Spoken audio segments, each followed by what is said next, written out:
Hey guys, welcome to my channel where I talk about all things mindset and weightlifting.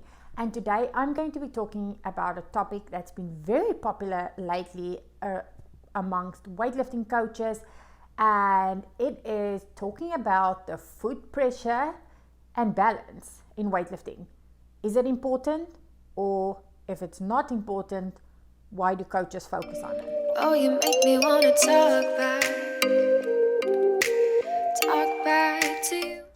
Now the big question is, because of coaches talking about this a lot, is this a good cue for an athlete? And then the second question will be, what do they mean with this foot pressure and balance? And that's what I'm going to be talking about today in my video. I'm going to be explaining the foot pressure, the balance, and what coaches actually mean when they talk about how to push away the floor with your feet. Now, when it comes to weightlifting, balance and driving with your legs and getting that full triple extension is absolutely key when it comes to pulling yourself under that bar and actually making a successful lift.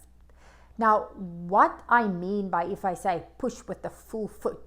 Now, for example, if you are a weightlifting athlete and you approach the bar and you grip the bar, so normally, you would grip the bar on your hook grip, could be for a clean or could be for a snatch. But when you grip the bar and you start setting up, your pressure and your balance of your feet is critical when it comes to pushing and getting that full extension and using your legs. So what I mean is, when I always say for athletes, either push with the legs or push with the feet, ultimately it's the same thing, but it's whichever cue resonates the most with the athlete. Now, when it comes to pushing with the full foot or getting balance in the full foot, what that actually means is, for example, when an athlete is setting up for their lift, if their foot pressure or balance is too far forward, so basically on the balls of the feet, as soon as they start pushing from the ground, the heels start to lift, ultimately the athlete's balance will be forward. And if it's a heavy weight, the athlete will either not be able to lift the weight will fall forward, or the weight will go right around, but ultimately the athlete will not be able to get the lift. And that's especially if it's heavy. If it's a lightweight, yes, an athlete can get away with it, but that's why you want to make sure that when an athlete gets to heavier weight, you want to master the technique already with the lightweight. Now, vice versa, if the athlete's foot pressure is on the heel or backwards, what ends up happening is often the athlete will not even get full extension. The athlete will end up either jumping too far back. Same thing happens sometimes with the pressure being too far backwards. The line of the barbell isn't straight, and ultimately the athlete will end up pulling with the back first, hitting the barbell or brushing the barbell from the thigh, swinging the barbell back, and ultimately it can affect the line of the lift and ultimately affect the lift itself, if it's successful, not successful.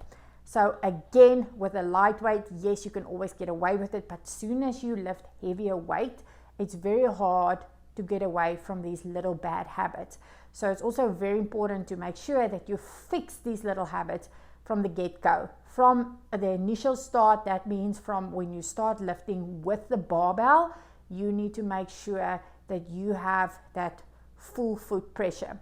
Now, what I mean by the full foot pressure is you want to make sure that ultimately your balance is on your whole foot. A nice example is if you go and actually touch in the middle part of the athlete's foot, so where the weightlifting shoe is ultimately where the strap is, you can, if the athlete doesn't have that spatial or body awareness, a nice way of trying to cue it or just showing them how to do it is pushing on that buckle part of it or strap part of it, so that the athlete knows push with that part of the foot, the mid part of the foot, because ultimately that will make sure that the weight is distributed nice and equally over the whole foot, and that will also equal good balance in the lift.